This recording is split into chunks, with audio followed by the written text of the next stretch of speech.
Dobrý deň, vážení diváci. Dnes opäť uvádzame rubriku Kolotoč histórie. Špeciál Barta Munroa a jeho motocykel Indian Scout z roku 1912, ktorý je po radikálnych úpravách jeho konštrukcie dosahoval z pôvodne výrobcom zamýšľaných 50 mil za hodinu štvornásobok tohoto čísla. Rýchlosť neuveriteľných 200 mil za hodinu, čo je asi 320 km v hodine. Dokázal to človek žijúci pri najmenšom skromných podmienkach svojej garáže, posteľ mal hneď vedľa zamočníckeho ponku.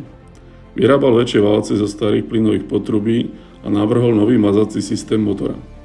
Piesty tavil v peci postavenej zo starého acetylénového horáka. Ručne piloval vačky rozvodov a ojnice.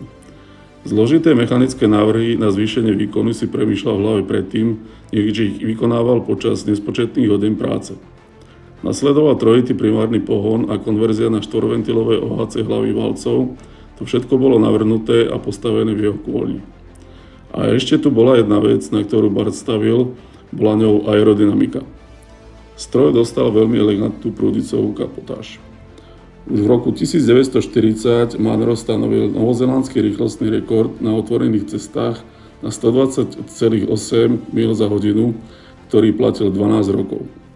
Bartová posadnutosť s rýchlosťou však potrebovala možnosť ukázať kvality najrýchlejšieho Indiána na solných pláňach Bonneville v Utahu. Napriek všetkému stanovil 3 oficiálne rýchlostné rekordy na súši. Práve výkon 190,7 mil za hodinu v roku 1967 ho oficiálne urobil rekordmanom a jazdcom najrýchlejšieho Indiána na svete. Herbert Bart Munro stanovil rýchlostný rekord na súši, rekord, ktorý platí dodnes. Aj napriek tomu, že bol legendou na Bonneville Salt Flats, na Novom Zélande bol stále len tým bláznivým starým motorkárom, ktorý žil v kôlni. Vážení diváci, ak sa vám naše video páčilo, sledujte nás aj naďalej a dajte nám like.